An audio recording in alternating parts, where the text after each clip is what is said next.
The next community board is Te Pātaka o Rākaihautū, Banks Peninsula Community Board, Tori, Peden, and Tyrone Fields. Thank you.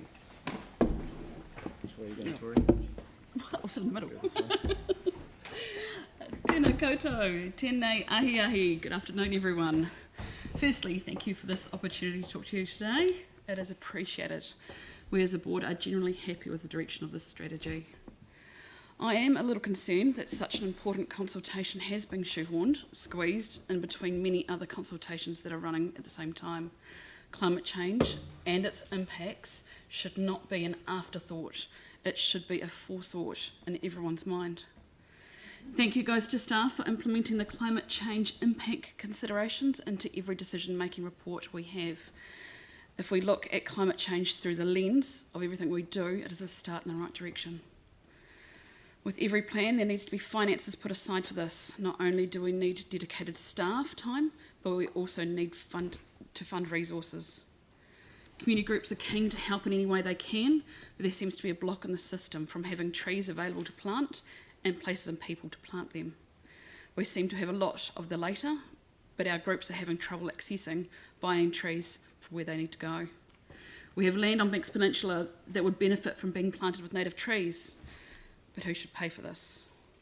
Farmers are retiring some grazing in areas and returning them to native bush. But to purchase those trees come at a cost. You mentioned Hinawai in the strategy. We also have large amounts of council-owned land and reserves. I look forward to seeing these planted and returned back to what they once were. Transport. This will always be a tough sell on the peninsula, as we have no public transport apart from the bus to Littleton and the ferry to Diamond Harbour. Park and ride needs to be looked at for the outskirts of the city, perhaps in a form of an express bus or links to the cycle network. I am, however, aware of more people working from home since the COVID lockdown. This in turn may become more of an option with the increase of connectivity. My question back to you all are we doing enough and can we do more? Do you think I've missed much?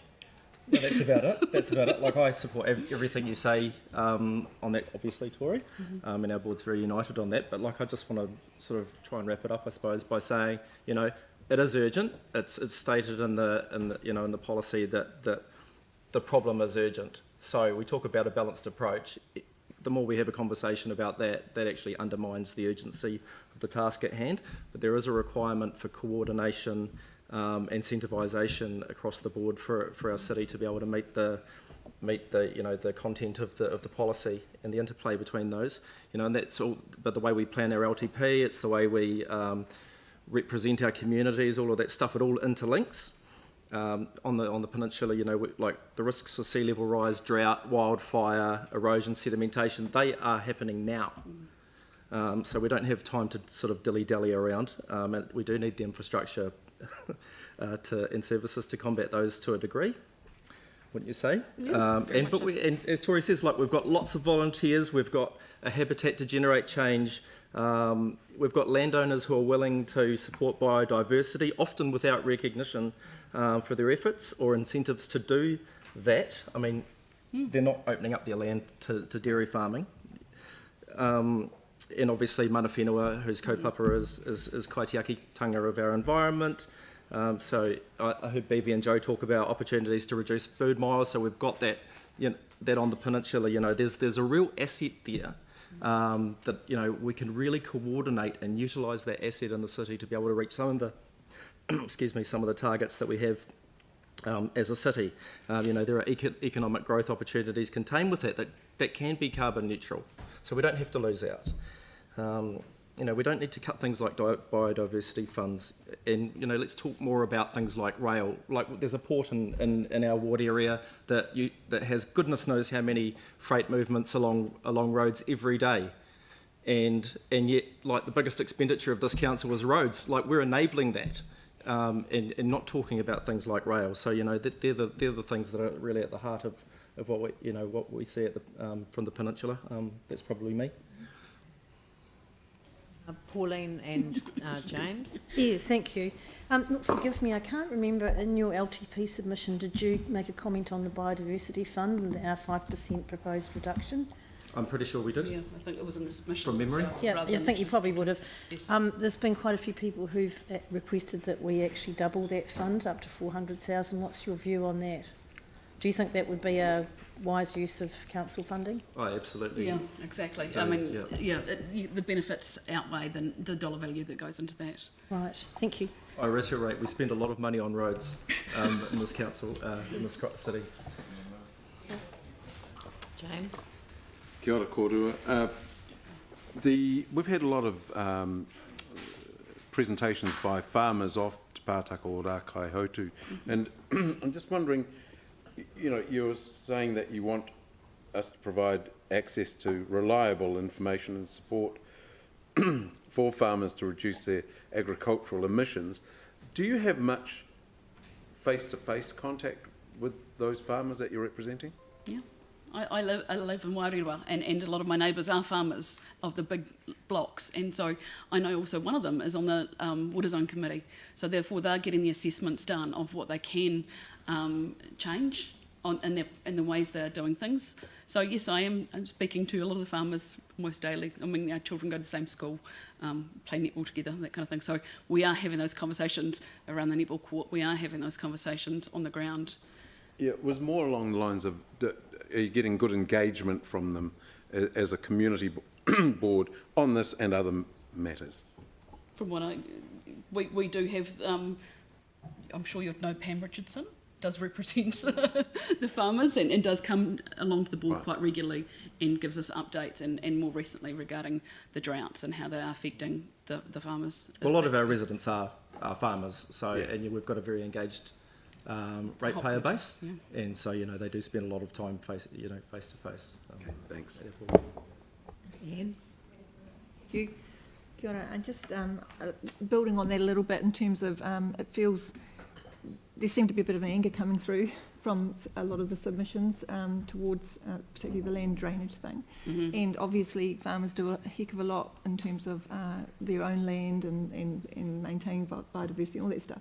Have you thought about how we could strengthen the relationship between council and those rural folk that are doing that stuff to, I think you used the word, incentivise and perhaps reward? I think what someone said before, rather than doing to, doing with. I think that comes down to a lot of it, and so they are changing. From what I understand, farmers are changing their practices, and I mean, how can we work together with those changes coming through? And quite often, okay, I'm not a farmer, however, I live in a rural environment. Hearing what they're doing to change, and hearing that they are, retiring grazing because they want to replant into native, but then again, having restrictions come on them that they've got to do this and plant up the streams and all the rest of it. It's become a contentious point, and so a lot of has happened to them, but also, I think it's just opening the communication a bit more and working with them rather than to them.